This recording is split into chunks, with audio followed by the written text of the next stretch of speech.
Hello and good evening, everyone. Welcome to another episode of our bi-weekly sports show on the TIR YouTube channel, Beyond the Red Zone, where my lovely co-hosts and I discuss sports from a left perspective. Today is a first for us. It is our first ever fantasy football draft.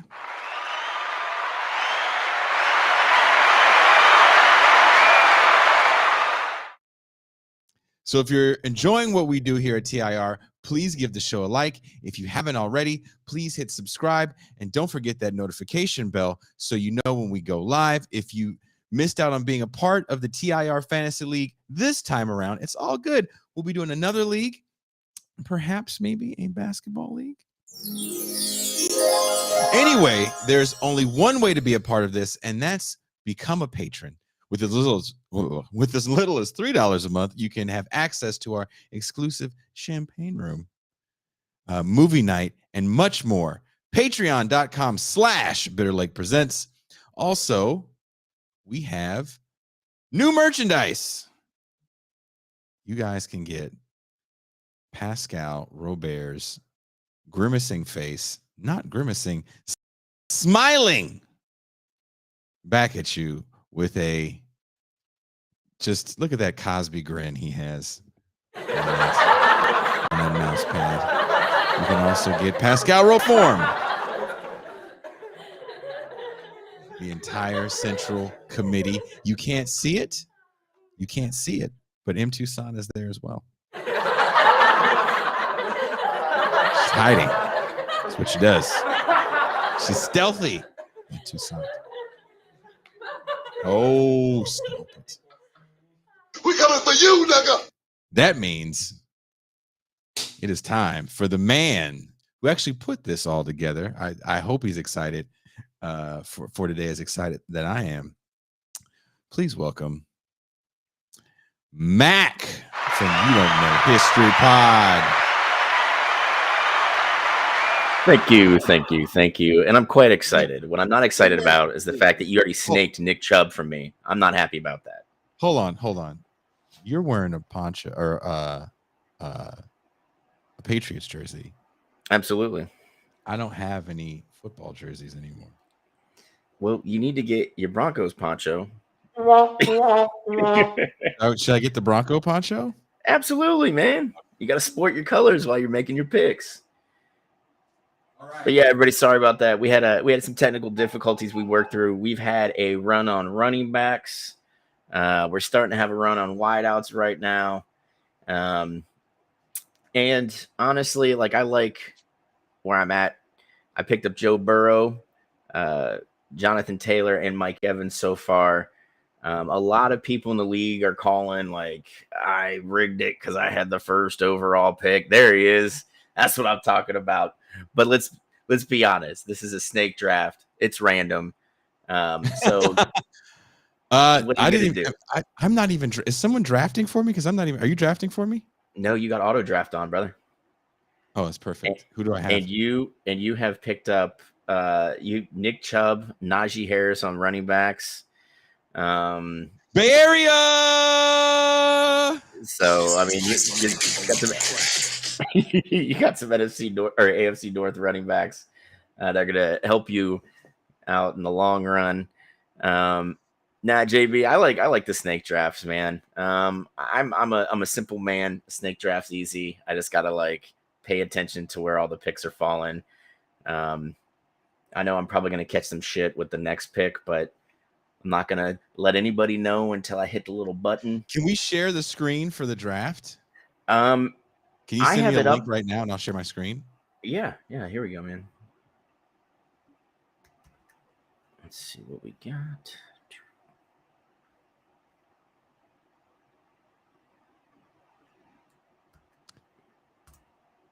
So I want to apologize to everybody for the delay. There's a combination between my computer and my computer, and it decided to slow everything down to. Oh, can you share it in the private chat? Oh, yeah, I got you, man. Yeah. I'm scared to open up anymore. I don't blame you. It's slowed down to a stop. we are in the 4th round right now. Everybody's pretty much on it. Like when I set up the league, I made sure that I kept it at a minute per pick. I hate people that, like, when you set it for 2, they take the whole 2 minutes.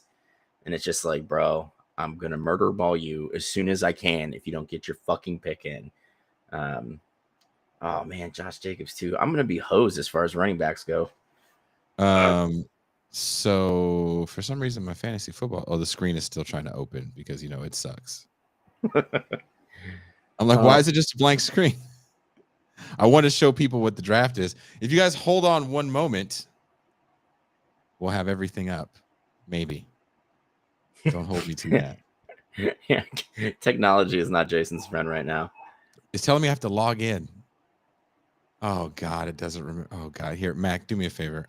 I'm going to go try to do 9 things at once. Can you be mildly entertaining for a minute? Oh, yeah, I can do that.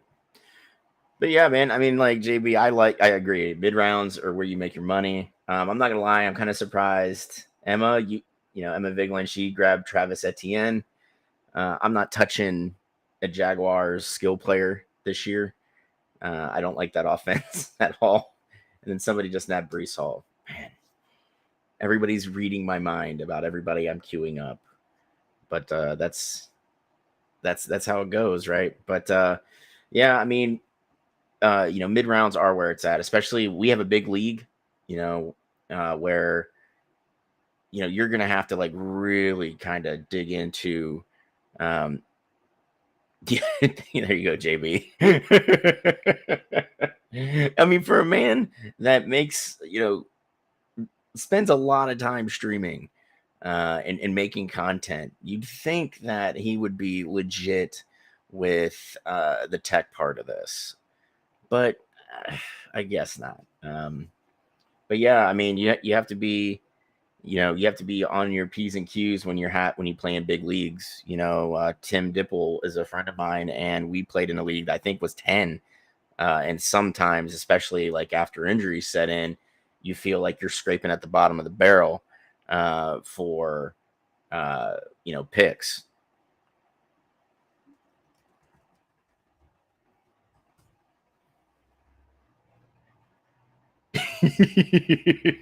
That's right, JB. You got to stay away from the Jags right now, man. The Jags are, I don't know. But we've got another running backs and wideouts. Lamar came off the block there, and I'm going to surprise a few of all of you, and I'm going to take George Kittle, tight end out of San Fran, who's one of my favorite players. And now this is where it's going to get tricky because I need another running back. And you know what? I'm going to go with a wideout. I picked up Amari Cooper from Cleveland. So, we'll see how this goes. Oh my gosh, I completely missed DK Metcalf. I'm a moron. Okay. Now. Yeah, see, like what I typically do is I queue up a list of guys I want, and as they come off the board, I get notified and lets me know to kind of adjust. Yeah, I mean, and the thing is with the Jags, like Etienne is going to take carries away from James Robinson, who was kind of hosed, in the Urban Meyer, fiasco. Hey, it is what it is, right? So let's see. No, sorry about that, guys. I'm trying to figure out how to share my screen so you can see how the draft's unfolding. But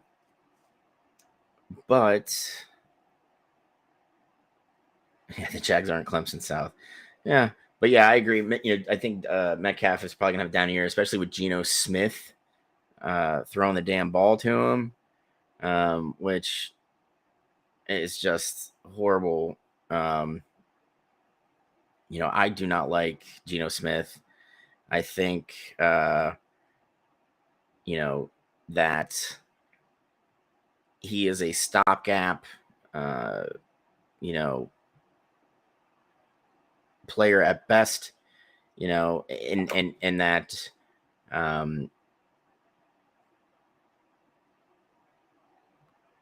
oh, sorry about that, everybody. You know, but it's a stopgap measure at best, you know, and Seattle put themselves in a really bad position by not prepping themselves for having, you know, Drew Lock, Geno Smith, you know, and I can't remember the other dude that they brought in for QB depth. You know, so, oh, come on, dude.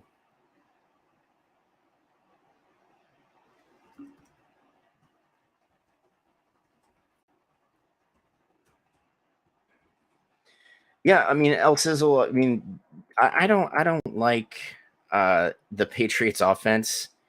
The fact of the matter is having Matt Patricia, uh, a defensive coach, and you know, Joe Judge, who's a special teams guy calling plays. I mean, come on, dude. Like, that is a recipe for disaster, you know, and um, you know, the fact of the matter is that, you know, Belichick knew he was going to lose McDaniels, and then didn't make any phone calls for, I mean, even like a wide receivers coach that's kind of on the up, right? Like, the dude was just like, I'm going to bring in a couple of my boys who don't coach offense, and you know what? I'm going to let them call call the plays. And I'm just like, that is ridiculous, man. You know, so it's, I don't know what the hell he was thinking, honestly. You know, so Waller's off, man. I was hoping to keep him on there. All right. Let's see.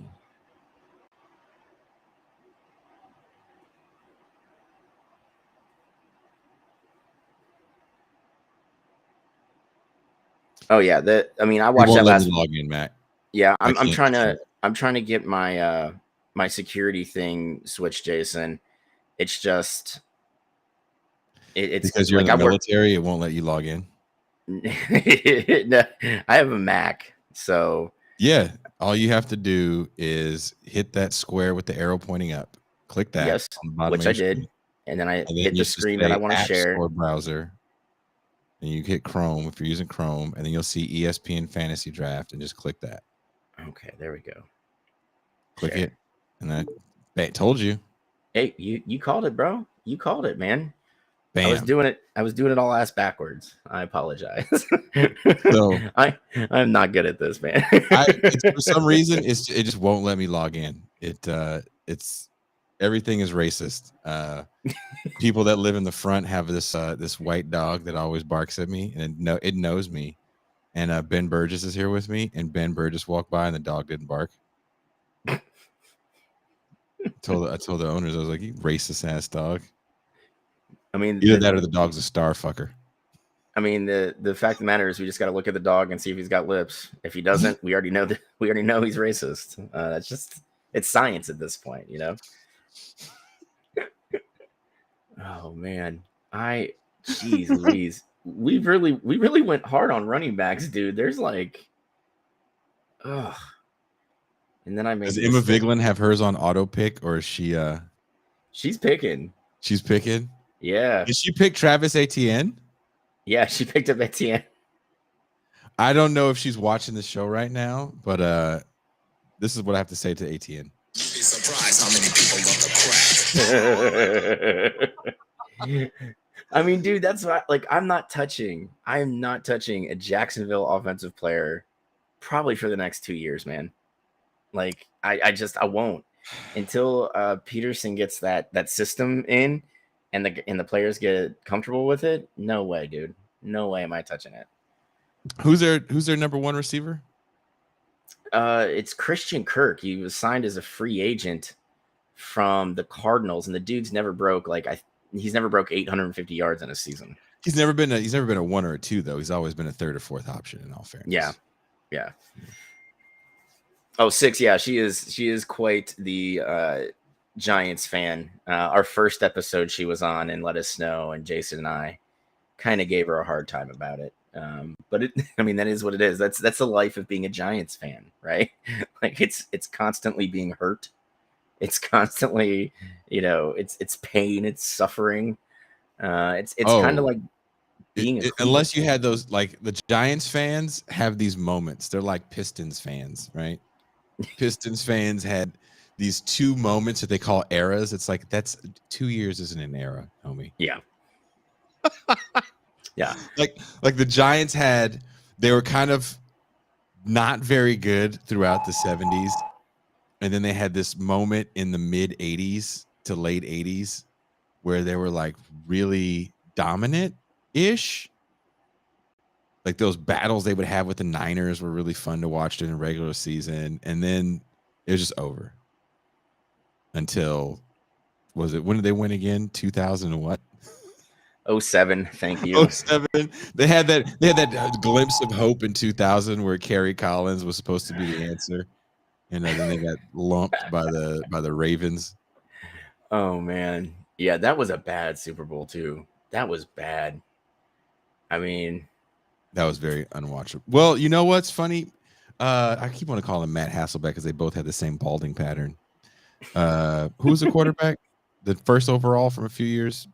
Like what year was that? 96. He was the first overall. Trent Dilfer. Oh, Dilfer. Oh, Fresno State, baby. Yeah, he was a first rounder, but he wasn't number 1 overall. Are you sure? Yeah. Are you sure? Yeah. You want to put money on it? I will put 25. You always have money. You want to put push-ups on it? I'll put 25 on it. I got 25 right now, man. You got 25 push-ups? Nobody say anything in the chat. Draft. Oh, what happened? What happened? Oh no, I'm up. My pick's up. Okay, I owe you 25 push-ups. He was the 6th pick in the first round. Yeah. And who was the first pick in that draft? Who was the first pick in that draft? What was it? It was 96, right? Yeah. So we got 95. Keyshawn Johnson? Yeah. Oh wow. Yeah, because the year before was Tony Baselli, Jacksonville. That's a damn good first overall pick. Yeah. No, not 96, 94. Oh, 94. That wasn't first round. Who was the Keyshawn first then. in 94? Dan Wilkinson. Holy shit, the big cat. Wow. Cincinnati defensive tackle. Talk about letdowns. Oh yeah, big time. All right, guys. I'm going after what the I find reach. interesting, and I don't know But if you guys feel this. He did well for me last year. Somebody said Falk. No, not Mark. Dan Wilkinson. You know what I find interesting about this thing? Who was the basketball player that sat out because of his mental? What was it again? Ben Simmons. Yeah. Yeah. But there was a football player that also sat out because he was a wideout for Atlanta, and he's the guy that got suspended for the year for placing gambling. bets. Calvin Ridley. Yeah, Ridley. Calvin Ridley. It's interesting that people are like bringing attention to that now. Like how many busts? Like I don't know how many people watch Todd Marinovich and his dad, the now late Marv Marinovich's 30 for 30. That ESPN 30 for 30 was probably one of the better ones they did. I actually used to work with the guy that knew Todd actually really well. He played not on the USC team. He played somewhere with Todd Marinovich. I can't remember where he played with him. And he would talk about how he goes, I've never seen a man that had all the tools like that. And this guy was a quarterback too. He actually was Colt Brennan's quarterback coach when Brennan was at Saddleback College in Orange County. Okay, so that was before he went to Hawaii? Yeah, that was after he left Colorado. Okay. He was also, and then he went to this guy I worked with also went to Marshall, and he coached Leftwich and said that Byron Leftwich was never going to be that good of a pro because of the way he stepped into the throw. He said he tried to help him with that. And then he said there was a wide receiver that the Broncos had drafted that year that I was really high on. He was like, that dude's a piece of shit. And I was like, oh God. Yeah, he said Tom Marinovich was like, was kind of a prototypical quarterback that just had his own inner demons. And when you watch that 30 for 30 and you see Todd Marinovich talk about how after he beat the Giants, he was kind of like in his own mind, like, okay, well, what else is there for me to do other than get effed up? Yeah, I mean, and you got to think too the way his dad treated him. Like he wasn't a son; he was an investment property that he needed to get placed, or trained up so he can be drafted, so he could make money off of him. Like he never looked at Todd Marinovich as a kid. He was just somebody he had to get a football in his hand as soon as he could, in order to profit off of him. I mean, it was a horrible symbiotic relationship, and that's the heartbreaking part of it. Is it you saw a lot of that in the 80s and early 90s, a lot of it. I think now with the specialization of sports, like we've talked about, you don't have that option to force a kid into it. If he can't cut the mustard, and be very successful in that one sport, then he's not going to. He or she isn't going to. Well, you could throw money at the problem, and that's the thing that no one talks about is those people are more than happy to take your money. Yeah. Right. You can have the kid that keeps the league afloat while maybe they find a kid that really can't afford the fees for AAU. But there's a documentary, and I think there's something to what you're saying. It came out a few years back called Trophy Kids. You ever see it?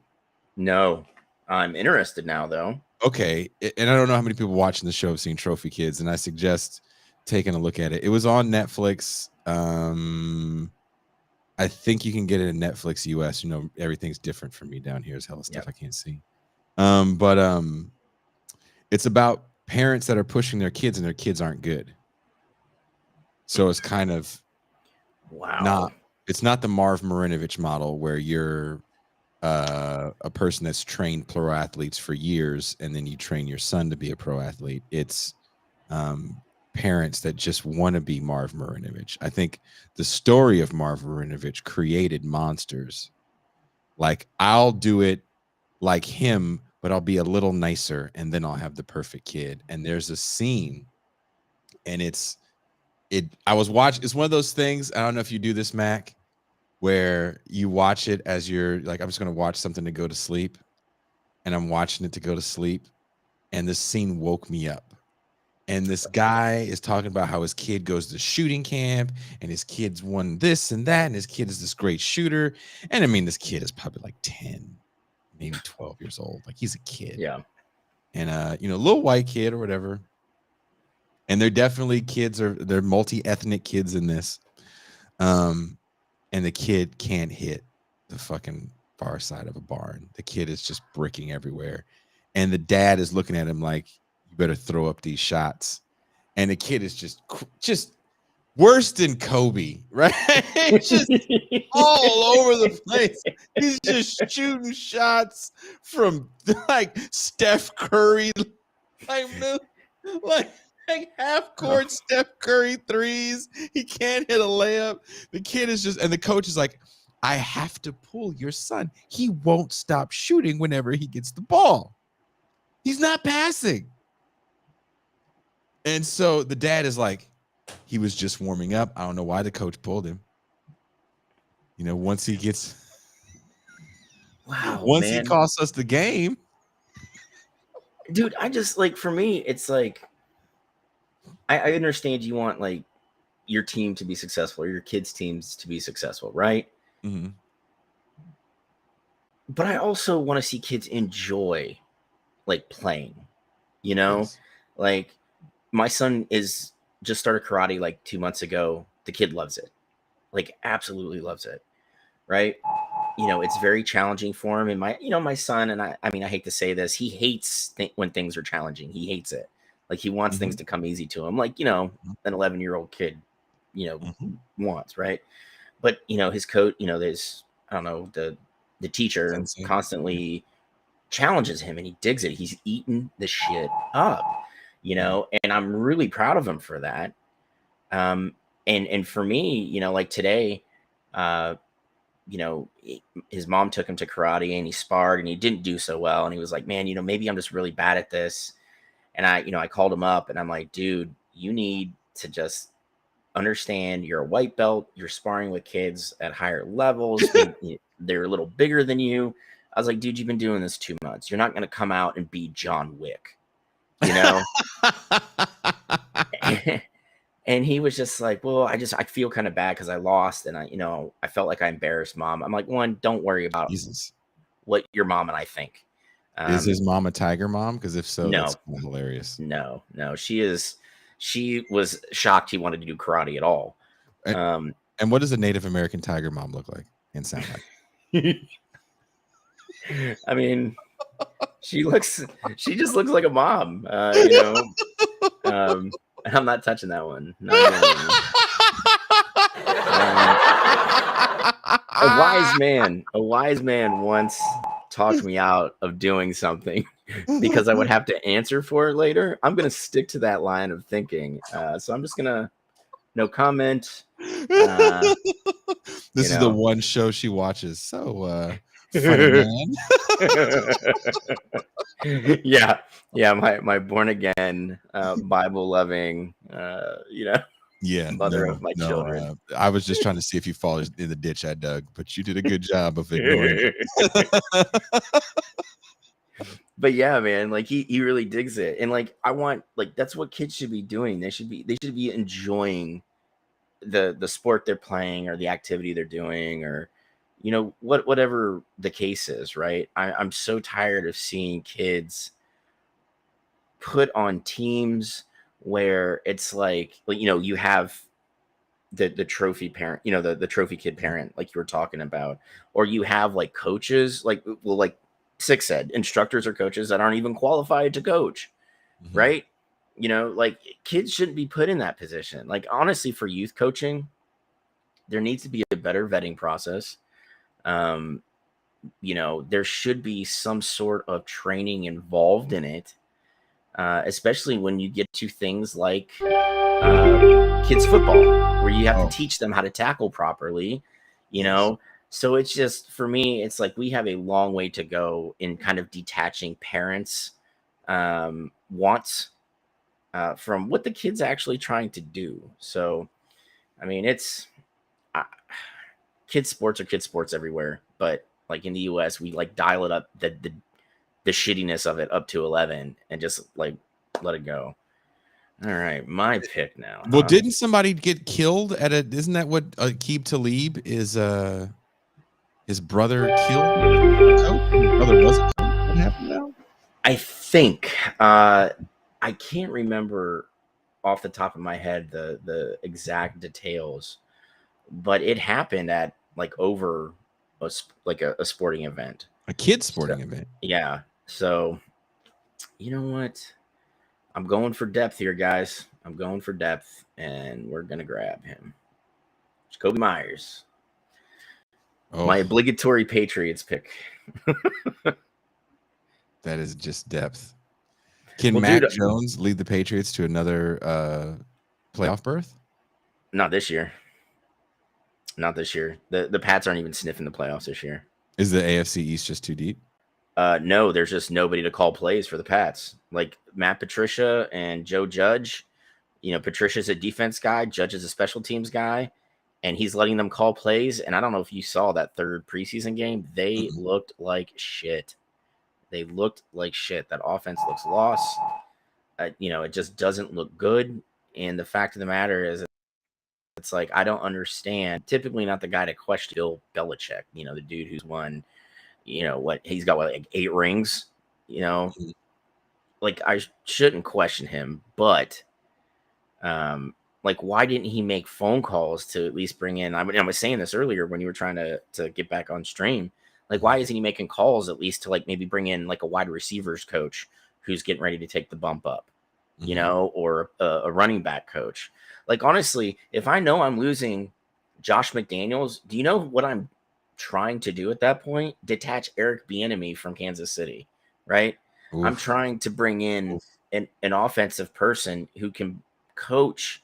Well, yeah, like K3 said, the Pats have, it's not a very talented offense, but you can coach fundamentals, you can coach, ball control, you can do all that and maybe win 8-9 games and try and sneak in as a wild card team. But the Pats aren't doing that this year. Well, now it's 9-10 games with the 17-game season. Yeah. I mean, we're let's face it, is the AFC East is Buffalo's for the next few years. Buffalo is just stacked. It's a well-run team. But the rest of the AFC East, I don't know, man. The Dolphins, I like the Tyreek Hill move. I think they've gotten better. I like the head coach. I think Tua, with some good coaching, could be a good quarterback. I just don't know if they have every piece to like make a run. Let me ask you in the chat this. Do you guys think there's adequate quarterback coaching at Alabama?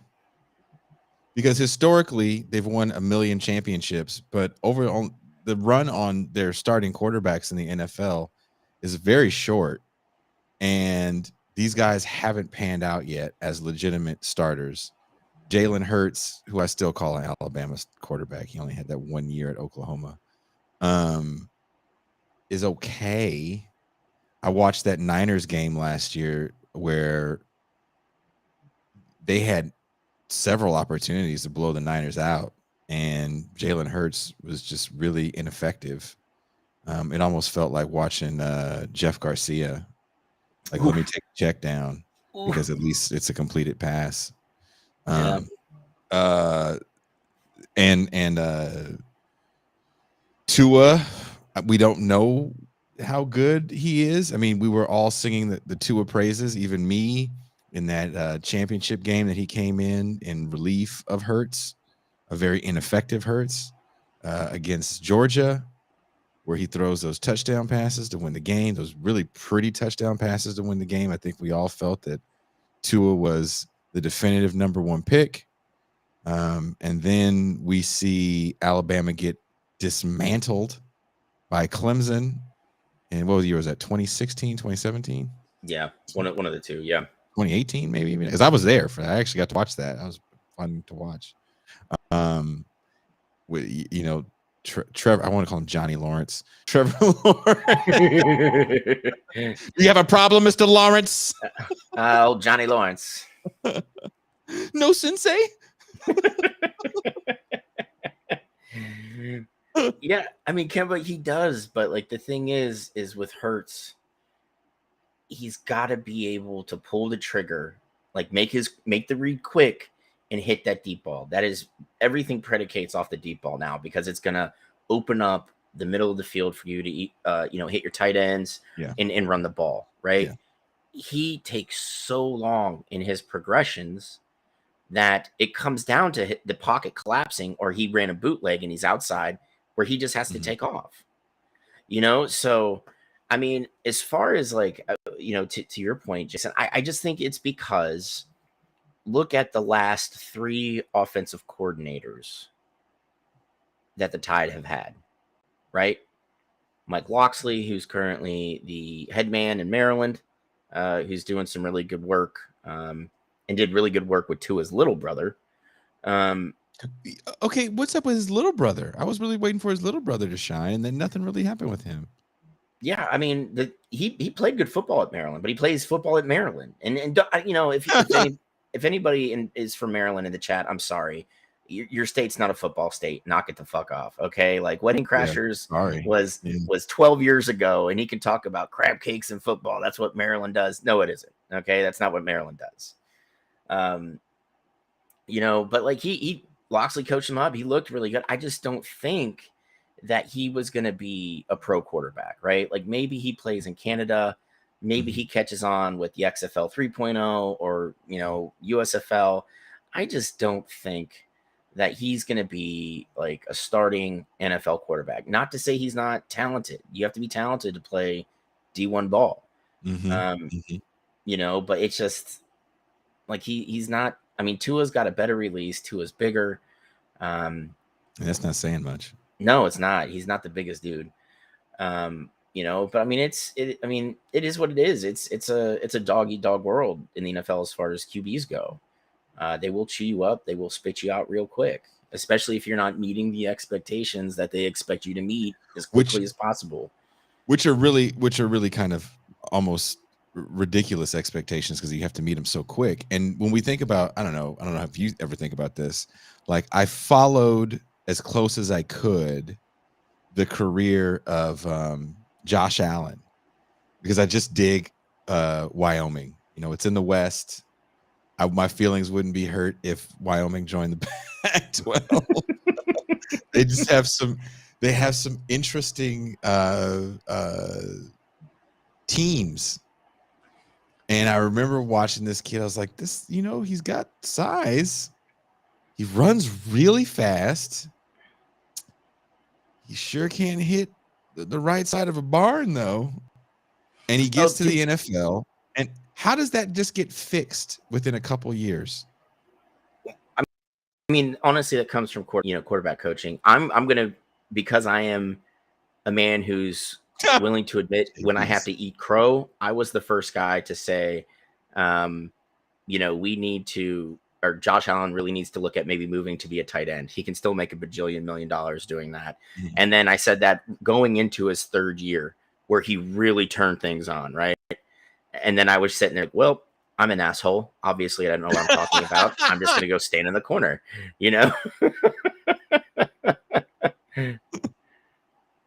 I just how does so 6J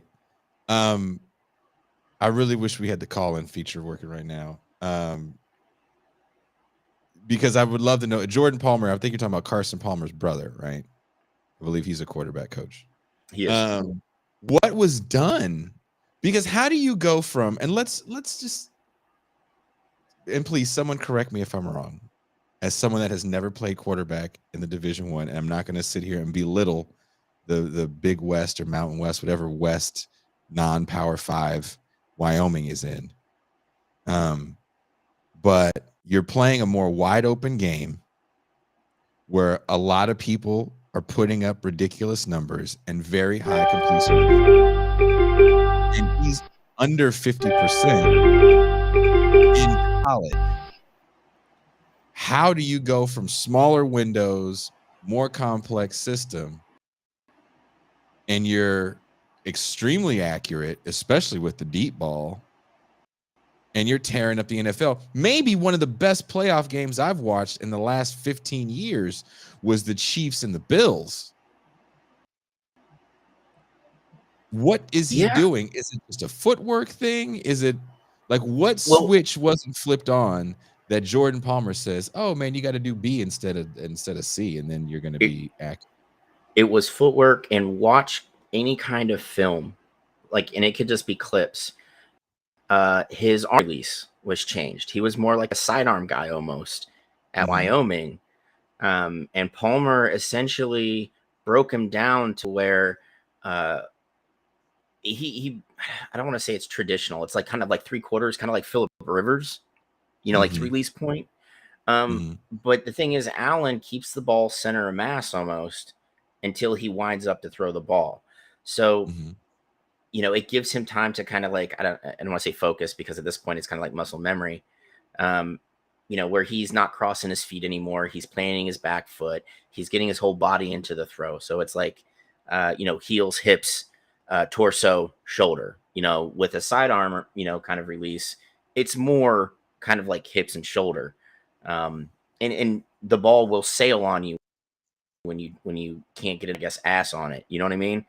Yeah. You got to have that tight, especially in, playing in Buffalo. But yeah, there was a lot of work that Allen went through to kind of become a better quarterback. And, I give him a lot of credit for that. I mean, it takes a lot, there's some things I have to improve on. I'm going to put the work in, and he did it, and it's paid off. He's one of the highest paid players in the game now. He's shown that he barring a couple plays, Buffalo could easily be in the Super Bowl in the next few Yes. years, or if a Yes. few years ago and going in, sure.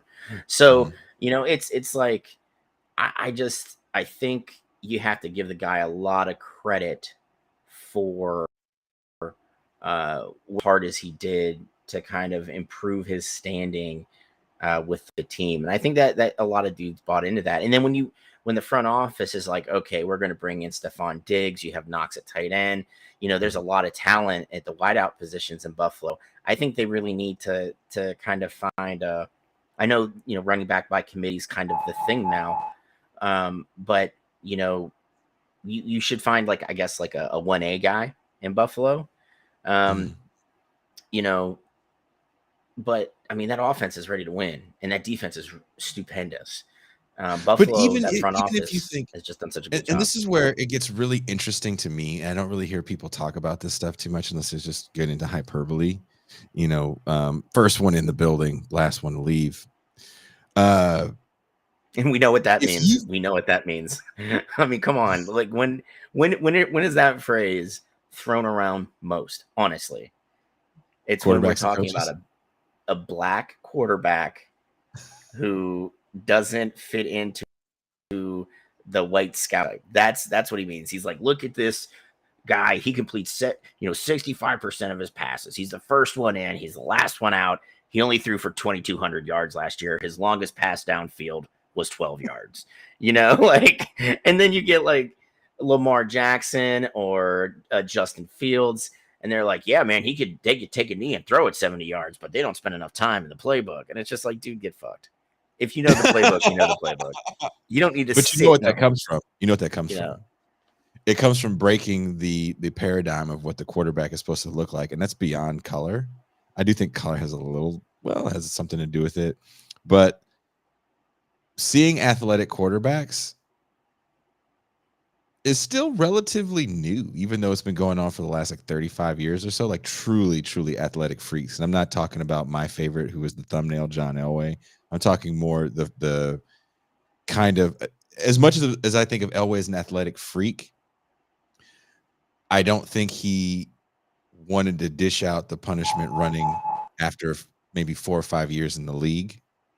Like a guy like Randall Cunningham, who actually Randall Cunningham has better seasons as a pocket passer, throwing 90 yards to Randy Moss or Chris Carter, but closing his eyes and throwing it up, knowing he's got Carter and Moss there, thinking about like Randall Cunningham, who I think just has large hands. He didn't fumble a lot, blazing speed, one of the most beautiful strides. Once the game slowed down for him in his older years. Same thing with Michael Vick. Those guys became, to me, really, really fun to watch. I think Warren Moon, for a lot of those guys, also fits the prototype of what they think a quarterback is supposed to be as far as a quote-unquote leader. These new kids are, Kaepernick, and I'm, I have my critiques of Kaepernick, but that year that he came in, I don't remember what year it was when the Niners went to the Super Bowl, and he ran for like 180 in Green Bay or some crazy number like that. Yeah. That was fun to watch. People like him. Now we're watching Lamar Jackson. I really enjoyed watching RG3's first season in the league. Mac, I don't know how you feel about Robert Griffin's rookie campaign. He really did earn Rookie of the Year. Oh, absolutely. Absolutely. I mean, the dude, played at a school that wasn't really that wasn't known as a football school. They wanted to be, they're in Texas. I get it. It's a private university in Texas. Yeah. I mean, completely run by a church. Like this isn't just Rice. there's like no, well, we're affiliated with them. No, like Baylor is run by a church, right? And the thing is, what pissed me off most is, Griffin played his ass off that rookie year. And then Washington, knowing damn well we're going to take RG3. We made this huge trade. Why Daniel Snyder spent money hand over fist for a washed Bruce Smith and Deion Sanders, right? Like just a ton of money to two guys who couldn't play anymore. and then he's got a young, dynamic quarterback who, you know, really kind of invigorated the fan base after a lot of down years. And then you put nothing in front of him to block. You put nothing in front of him, right? Like it is a dude. Honestly, it's a travesty. You know, it's a travesty that you did that to this dude who honestly could have been, you know, your starting quarterback for 10, 12 years until, like, I don't know. Oh, he blew out his knee. Well, we're just going to throw a brace on him. To me, that's what killed it. The blowing out the knee and then playing. Then was it 2 weeks later or a week later? Yeah. I mean, absolutely batshit crazy, man. That year, RG3 comes out with, I can't think of his name, from Stanford. Quarterback? Yeah. Andrew Luck. Andrew Luck. Those two, I thought we were going to see probably some of the greatest quarterback battles for the next 10 years. Oh, yeah. Because those are two dynamic players. I really liked Andrew Luck. I really liked watching RG3 play. And the way both of those guys' careers ended, to me, is actually really sad. They both ended in injury. And I think we missed out on some really exciting, great football with those two highly intelligent men that, again, it didn't take very long for the game to slow down for them. No, I mean, and the thing is, when you look at especially Griffin's rookie year, not a lot of talent on that team, right? Like he was the straw that stirred the drink for Washington on offense. Like he was it. And he made that team go, right? Luck, you know, he had a little more time to develop. But Irsay handled him with kid gloves because he saw how the Peyton Manning years ended in Indy, right? The neck injury, you know, he kind of, I guess learned from it, but you'd think a guy who owned an NFL team as long as he had would have figured that out earlier, but I'm not judging, but I kind of am. But you know, I agree with Ron. Like RG3 was probably one of the most abused QBs in the modern NFL. And he became, instead of like kind of becoming a superstar, became a cautionary tale, right? And after a year or two out of the league, he settled into being a backup, you know, a really good teammate. He pitched in the QB rooms and stuff. But I'm with you. You know, I wish we could have seen Luck and Griffin kind of being like the elder statesmen in this new crop of NFL QBs with like Mahomes and Allen and Lamar Jackson. Like, I think that would be really cool. But, you know, unfortunately, the sports gods were, you know, we're very fickle to RG3, and that's a shame. You know, yeah, I mean, I'm with Ron. I'm with you. Coaches relied too much on their the ability to scramble, and they paid for it. I mean, I give Luck a lot of credit for saying, you know what, I'm tired every, you know, off season of me having a surgery and having rehab and not getting to enjoy time off or spend time with my family. You know, I don't blame him at all. I give him a lot of credit for you know, coming to the decision that, yeah, this is it. I can't do this anymore. Because how many other people, I mean, honestly, I don't think it's so much in football anymore, but especially in boxing and combat sports where guys just cannot let go. Is it, well, we were talking about this because I got into it. I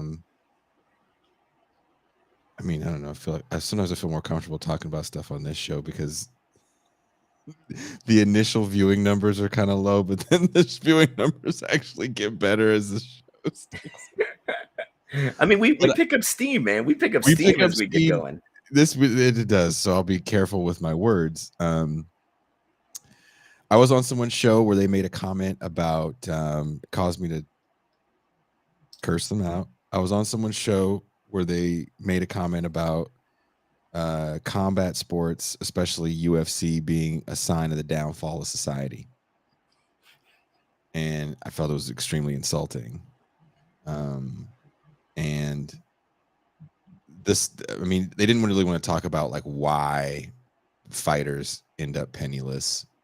And there's something to be said about, you know, working your entire life to get to the point of playing or doing anything at a professional level.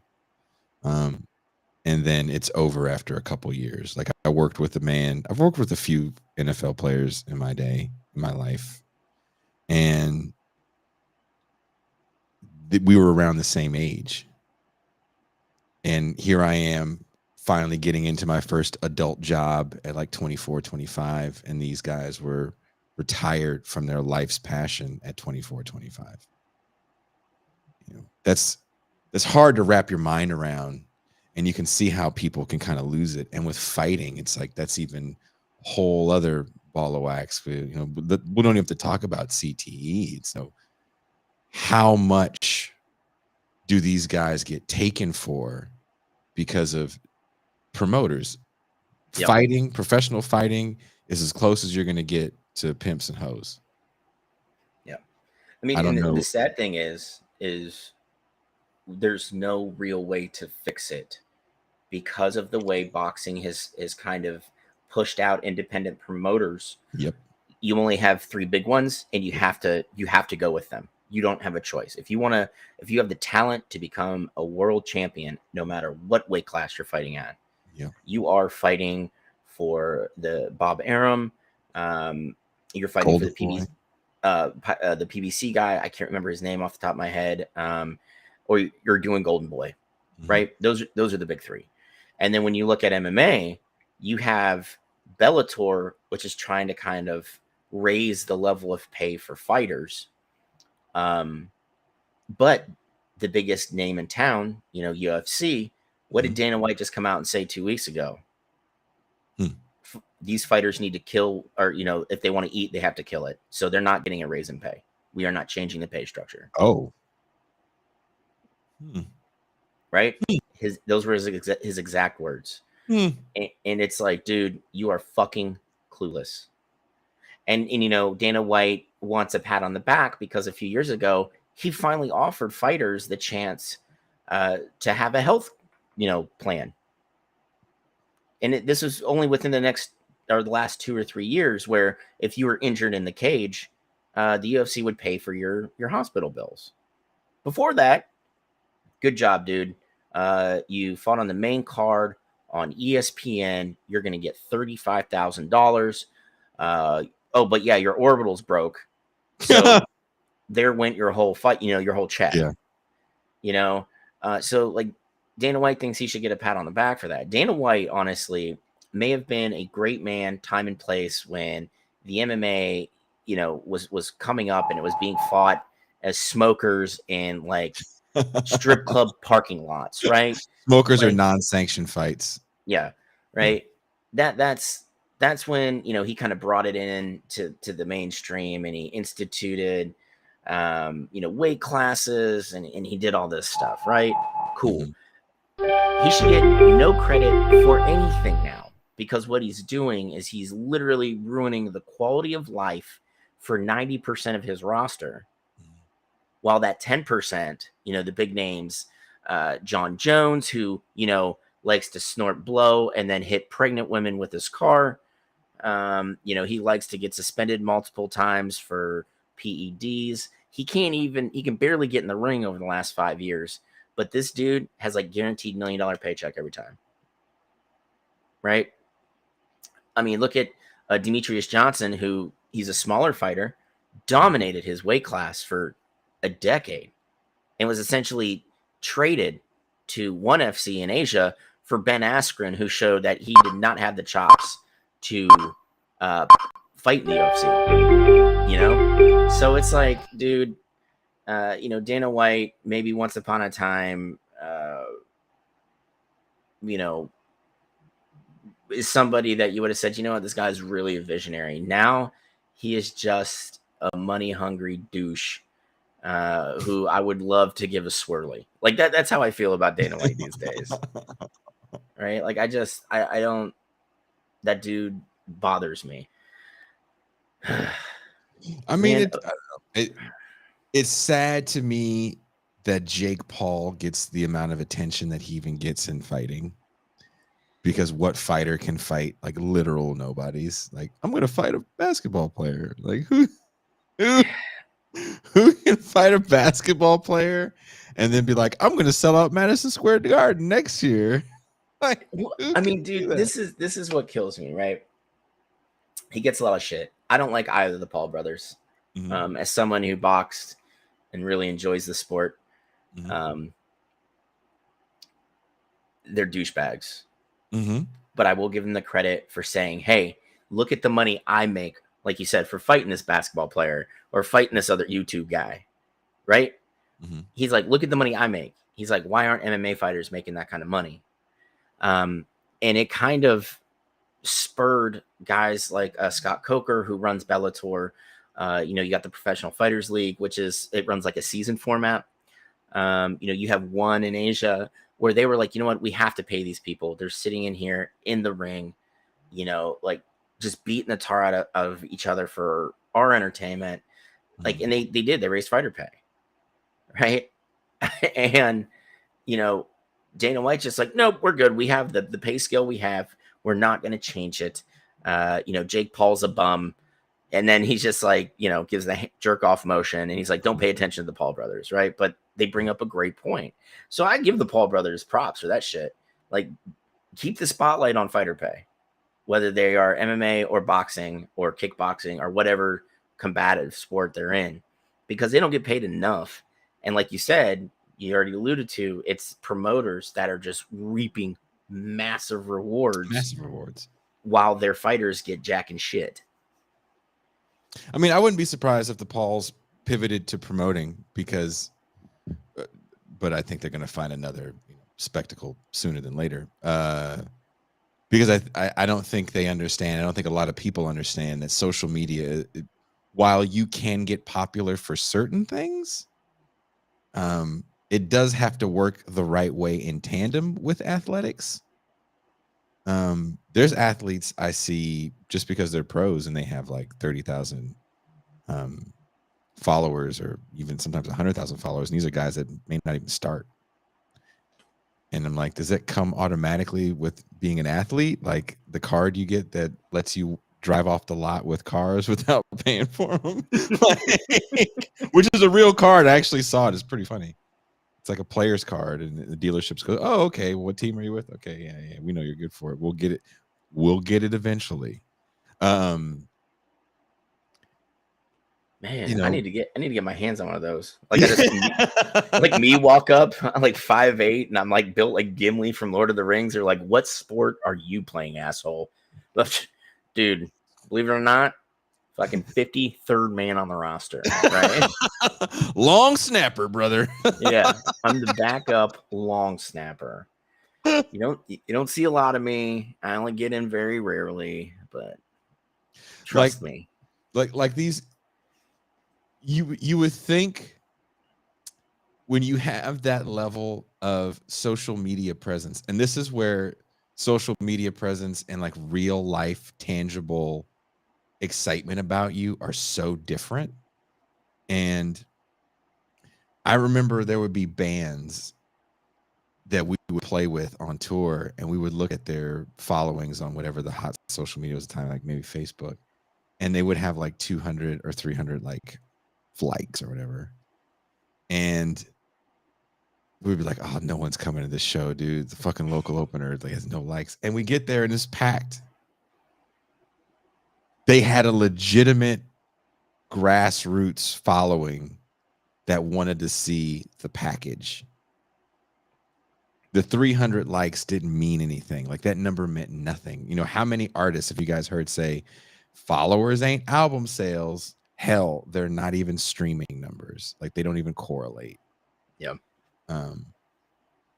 It's interesting how a person with as many followers as Paul and this, it wasn't even just a social media phenomenon up to this Rahman fight. It was just all over fight news was this Rahman fight. And what kills it? Not weight, but no ticket sales. Well, I mean, There was no real interest in the fight. Rahman did not make weight either. He was supposed to be fighting at a cruiser limit, but he's a heavyweight guy. Just but like they called it before it was even time for him to weigh in. Well, the initial weigh-in, he was 15 pounds over. You have to understand, all 50 states have their own commissions, you know that. But like now, every state has done what California has done. You start weighing in 4 weeks before fight night. We want to make sure you're dropping weight healthy. Yeah. And Rahman, he couldn't do it. He had the hardest time trying to get down to the cruiserweight limit, which is 200. And in addition to the ticket sales, you're absolutely right, because honestly, no one wanted to see Hasim Rahman Jr. I didn't even like watching his dad fight. His dad was very plotting. That's how he fights. Yeah, it's boring as shit. Especially when you've got heavyweights like Alexander Usyk, Tyson Fury, who for a man as big as he is surprisingly nimble. Gracefully. Surprisingly.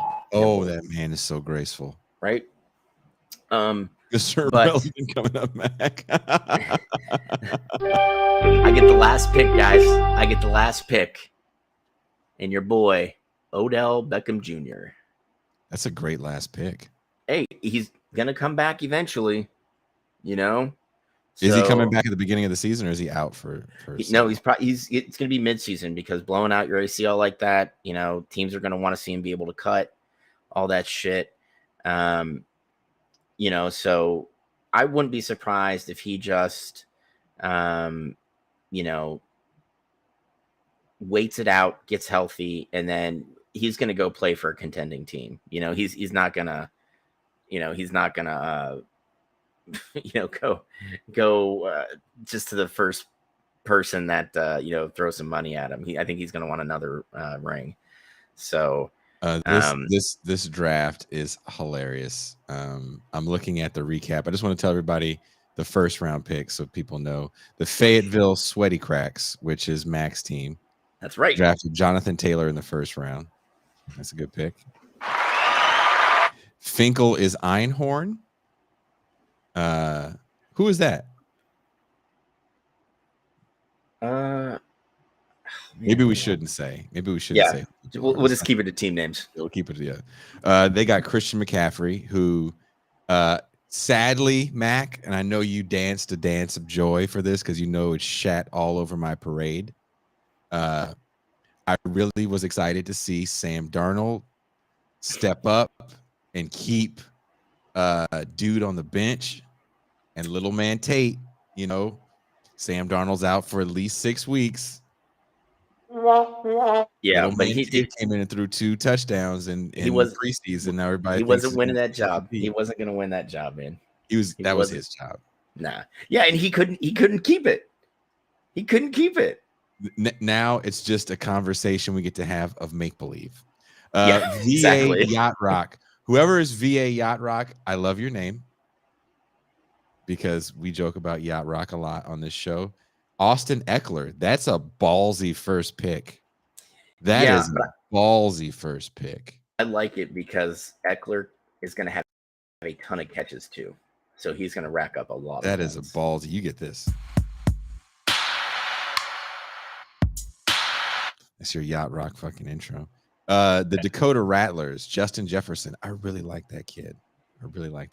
I think I know who the Dakota Rattlers are. I'll be quiet about that. The 12th Mandalorians.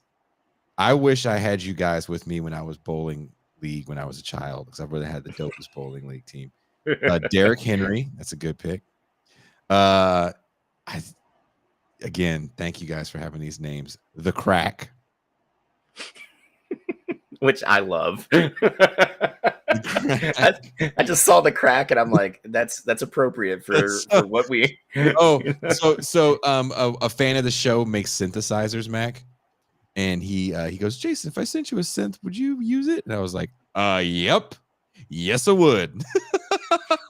You make them by hand? Yes, I would. And Yep. so he sends me this synth, and I'm having a hard time because it doesn't. I don't know if you guys know anything about synthesizers, but it doesn't have a built-in key controller on it, and it's not a modular synth where you're just plugging in chords, patch cables. So I do have a MIDI controller, and I'm having a hard time making it read MIDI so I can play chords. And so I hit the guy up, and he's talking me through it on a Zoom call, and he goes, I made some presets for you. And I'm scrolling through the presets on the synth, and you'd be surprised how many. Straight from the show. Straight from the show. Yep. I was like, so now I have to make a whole thing for that. So I'm excited for that. But so shout out to Eli for that one. This is Revolution. That is awesome. Again, I wish you were with me when I was bowling league. Dalvin Cook. Wakanda Forever, also rather hilarious, considering one of the video essays I did. Black people loving make-believe African monarchies. Nigga, what? It's a true thing, me.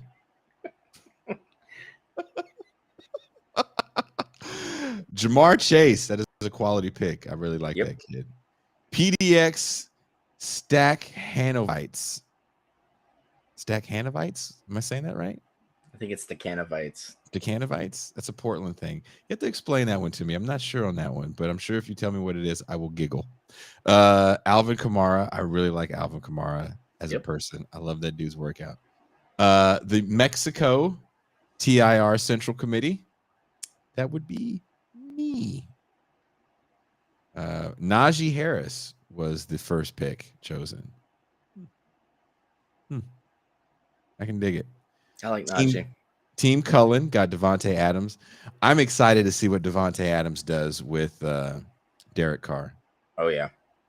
I think that Vegas offense is going to be fucking deadly. I'm scared. I'm scared of that team. The defense I still think needs a lot of work. They haven't drafted Max well. Crosby and the other guy. I mean, I love Crosby, but like when you look at like Cleveland Farrell, who was a waste of a pick, you know, and the scuttlebutt is that they're looking to move him for like a 6th rounder when he was the 4th overall pick like 3 years ago. You know, it's just like I don't understand how a franchise can draft so well offensively for the most part. There's like, I think Leatherwood is probably going to be released or cut or traded. I don't think he stays with the team much longer because they realized he can't play tackle, he can't play guard, and he's too slow to play center. Like, what do you do with a man like that, right? So I don't know. Like that's just that offense is good, and that defense outside of Crosby is just so. Bleh. Like, that's all I could really say, man. Hopefully us Broncos can exploit it. So let's ram it. That could be a whole bunch of things. Considering the horrible films that I was trying to watch last night. I took Ben out to downtown Rosarito, and we came back, and he was getting ready for bed, and I was like, you know, put on a Canon film.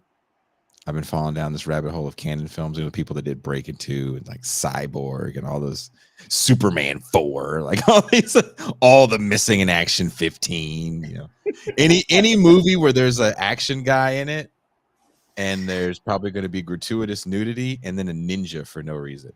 Always, you always have to have a ninja. Always have to have a ninja for no reason. So I was trying to watch this movie. It was like, it's World War III in a post-apocalyptic hell. And only one man can lead people out of, I don't know, because it's hell.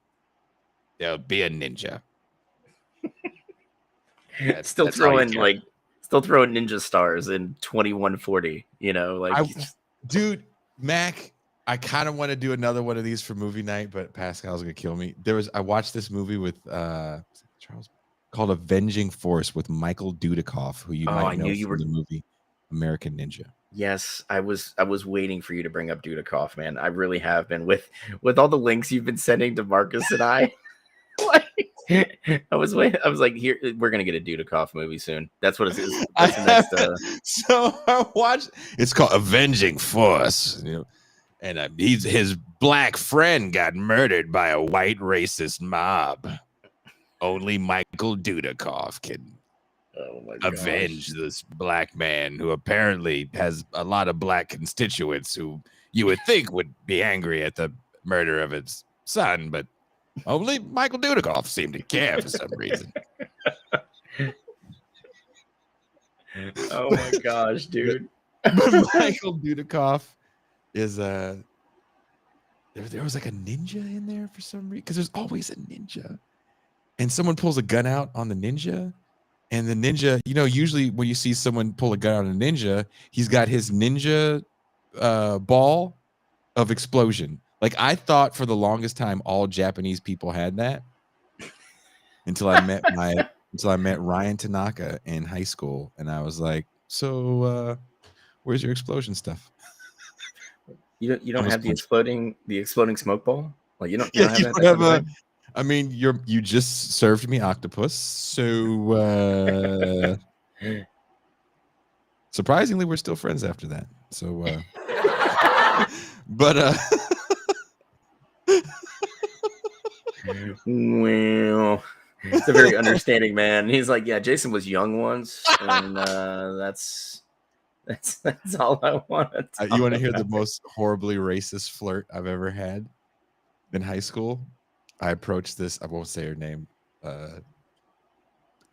I thought she was just the bee's knees in school, and didn't know what to say to her. And I think she's taller than me by like an inch.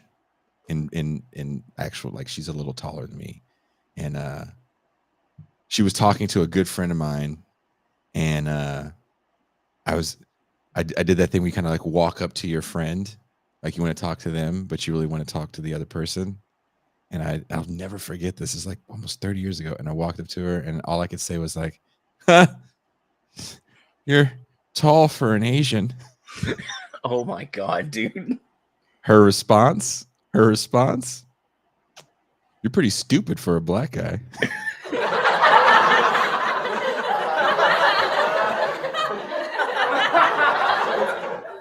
Oh my gosh. And at that point, Jason walked away with a very noticeable boner. That's what he did. It's like that scene in Anchorman. Just knocking things over with it. I must date her. I must date her.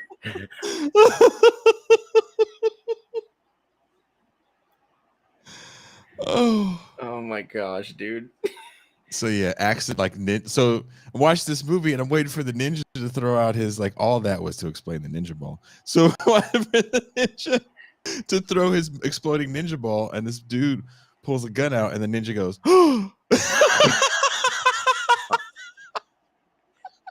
What's the point in being a ninja if you're gonna throw your hands up when somebody has a gun out? Like, I was so mad. He just went, oh, for hell long. He was like this for hell long. The black dude, like, you know what? That's the thing. We need to find a money person, and we just start remaking all these just shit movies.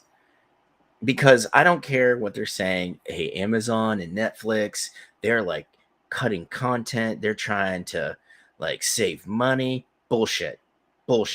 They are buying up and just throwing shit against the wall and seeing what sticks. And we're like, you know what? We're going to give you a movie.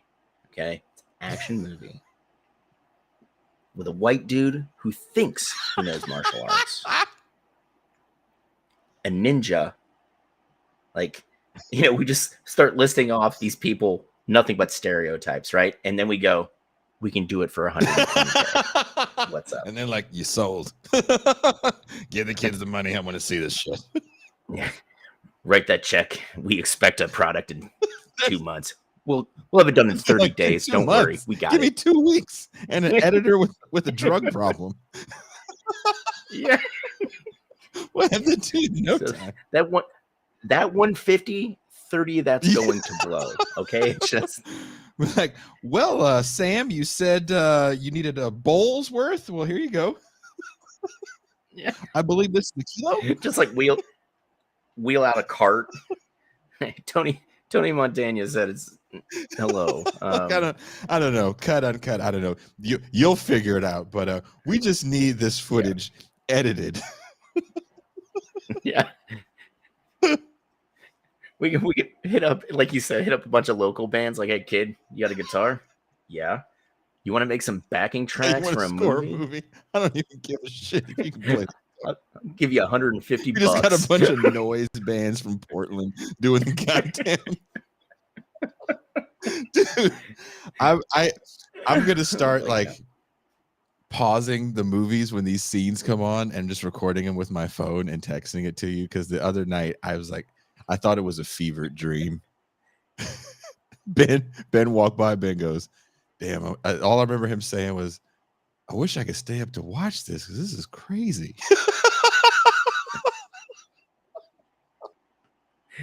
I mean, it didn't seem like. I mean, let's face it. We'd probably have to get another 32, like, and that could do some CGI shit. But like, I mean, you sent me a clip where they like literally just threw a dummy in the air, and like and the camera followed it as it hit the ground, right? And then they shot a missile at it from the back of a Jeep Wrangler, right? Like, when he's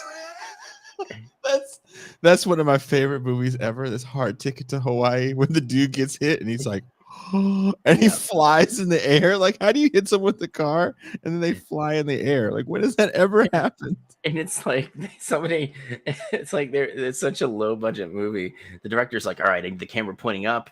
Hey, get that really big guy over here. Throw this fucking mannequin in the air. And the guy's just like, okay. Right? That was the effect. You know, and he's they like, you shot it with a bazooka. Yeah, you did great, Sven. You did very good. You know, they shot it. So let's finish this off. So I know you have to go, and I have a guest here. Yo, yeah, and I'm going to Cleveland, everybody, tomorrow morning. Your boy got some Guardians tickets. I got my reservation at Mabel's, Michael Simon's barbecue joint up there, and you can say what you want about sous chef at that place. Oh, dude, man, like, it's so good. Like, if you put, like, I love food, right? Mm-hmm. If we're talking like, all right, Mac, you have to eat food from these celebrity chefs, I'm probably gonna say no to 98% of them because they make some like fusion or some foo shit. Michael Simon leans into barbecue, and he knows what the fuck he's doing. And so I would eat any mammal that he slaughtered, with the exception of human beings. I'm not willing to go there.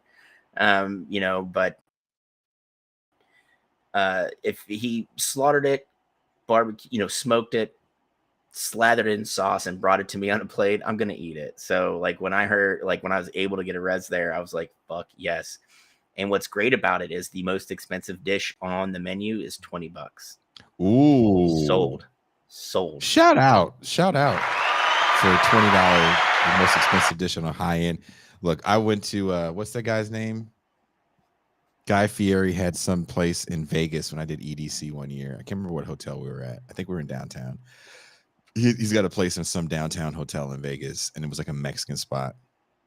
It was horrible. I think he just licensed his name to something. I hope. Yeah, Fieri does a lot of that now. The biggest chefs you see that are still like actually doing food, like, and cooking it like in their spots, like Ludo Lefebvre, still actively cooks in his own places, but he only does pop-up restaurants now. Like, he refuses to work in a regular restaurant. He's like, it's just too much stress. It makes me hate cooking. I don't want to do it anymore. Yeah. So he just started doing pop-ups, right?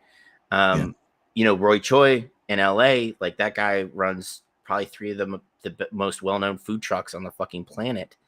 You know, he makes some great food, and he also has, I think, 1 hard stand restaurant now. You know, Michael Simon still cooks, but like Bobby Flay and Giada and all these other fucksticks, like, they just license their name to stuff. You know, The higher end it's ones, just they have kinda in like, Vegas. or they You go to see them there, right? Well, but you yeah. used to. I haven't been to Vegas in a minute. But Well, you used to it's see them at the higher end ones in oh, dude, Vegas. yeah, absolutely. It's just like when you are a famous singer, you get the Vegas show, right? Well, Yeah. if you're a well-known chef, you get the Vegas restaurant. Like that's just how it is now. Yes. It's part of like the check the block thing. Like I've made it. Here's my Vegas restaurant, you know. I And do like your George Kittle pick in the second round, but the first round finishes off with Emma Vigeland. She didn't hide her name on this one. It's Team Vigeland. Stephon Diggs. which I love the pick there. That's an interesting pick in the first round to me. Mike's Mullets went with Deebo Samuel, which I think. So I'm surprised Deebo stayed so late. I think people don't trust Trey Lance, but Deebo lines up in so many different positions. He's gonna get the ball in his hands in some way, shape, or form. I feel like 60% of the time on offense. Oh, dude, absolutely. Dude, he was. I had him queued up to take second. Like that was going to be my second pick before Mullets picked him. Like I love Debo. So I think the first year fantasy football draft, it's in the books.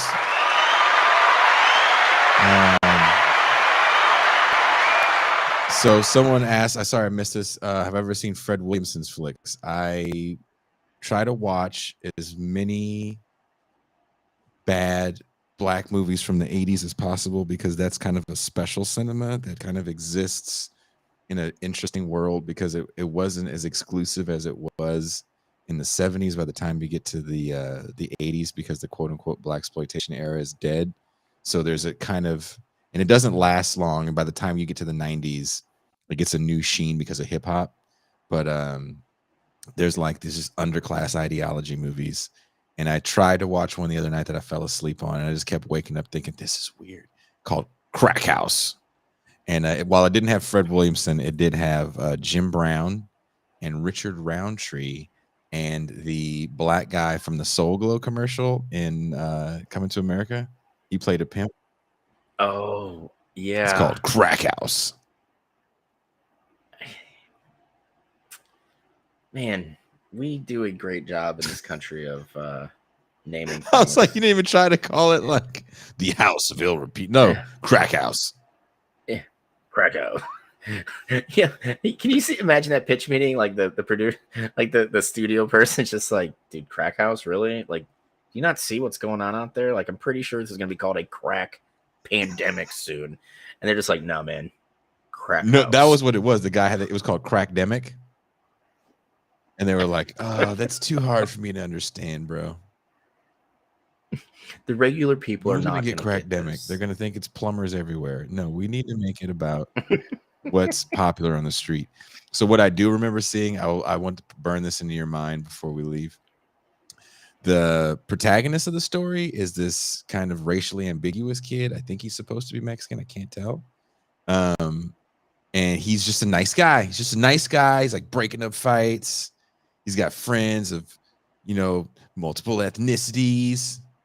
And he works at a burger joint in LA. And his friend's like, hey, man, can I get a burger? And then he goes, maybe you can try to apply for a job later. And the guy goes, no. The guy goes, I applied for a job. The black guy goes, I applied for a job. And then the dude goes, well, maybe you can try back later. I'll talk to the manager, but apparently right now we're not hiring. And the black kid goes, looks like I'll have to go back to the Crack House. Like something along those lines. And you're just like, that's it. Like that was it. That was your shot. Like you didn't want to go to UPS. You didn't want to try anything else. It was either the burger shack down the street or selling.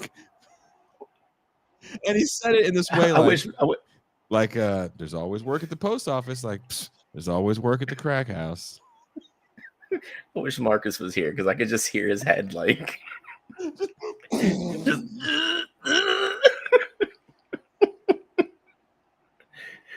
yeah, there's always work at the Crack House. Needs to be there's always the Crack House. I mean, that's a great way to end the episode there. Like, just remember, guys, if you ever find yourself in the unfortunate position of losing your job or maybe you're trying to start a union and your company's going to union bust and they're just going to be like, get the fuck out of here.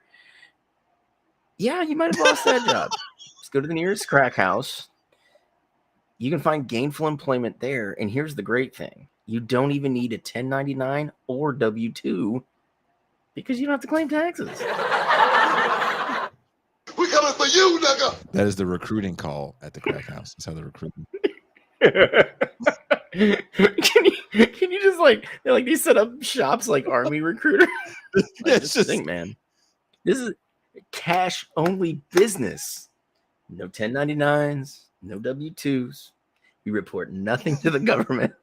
Can you imagine the recruiter at the crack house in the neighborhood effed up mall that only has an Old Navy, a Walmart, one African store,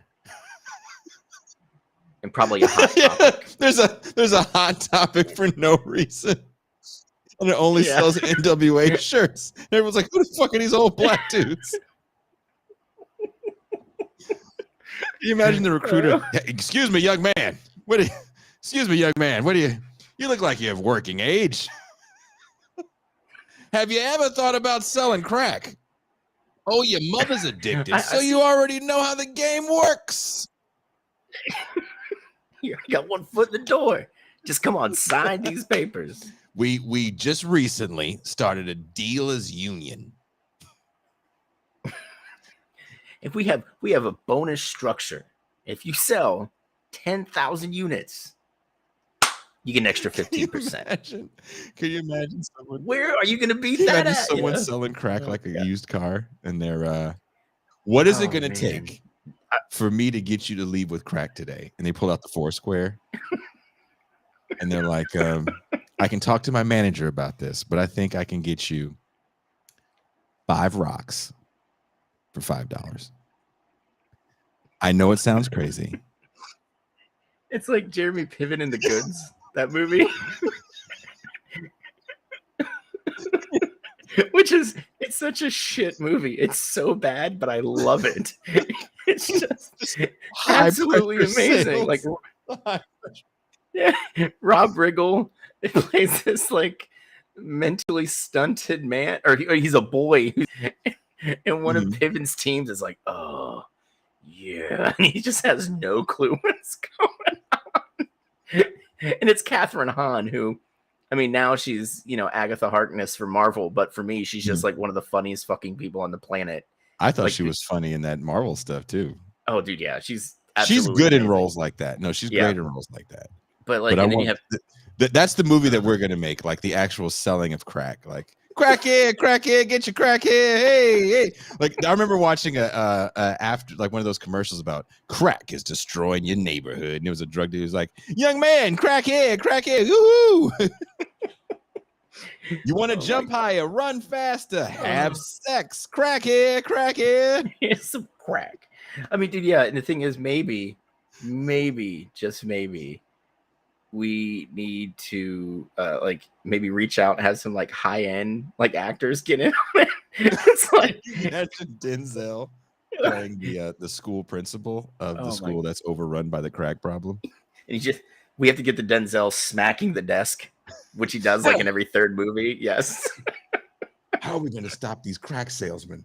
They're just so pushy. And then Jeremy Piven walks in, like, with the phone from like with the flip phone from Entourage. He's got a flip phone. Yes, 20 rock deal, 4th Street, MLK. Okay, we're done. Okay, we're gonna stop talking about this. Yes. How many people love the crack? And it is night time. I'm gonna go watch horror movies with Ben Burgess. Mac is going to get ready to go on what sounds like a very fun trip in Cleveland. Please take pictures and don't put it on the internet. Just send them to your friends that you know personally, and then make everybody not know where you are for 4 days. Yeah, see, I'm going for 8 days. I'm even better. Yeah, and yeah, that's my plan. I'm just going to let my friends know, like, hey, this is what I'm eating. This is where I'm at. Yes, I am this drunk that I don't know where my shirt or my shoes went. But hey, it's Cleveland. That's acceptable. So Cleveland rocks. And on that note, we are out.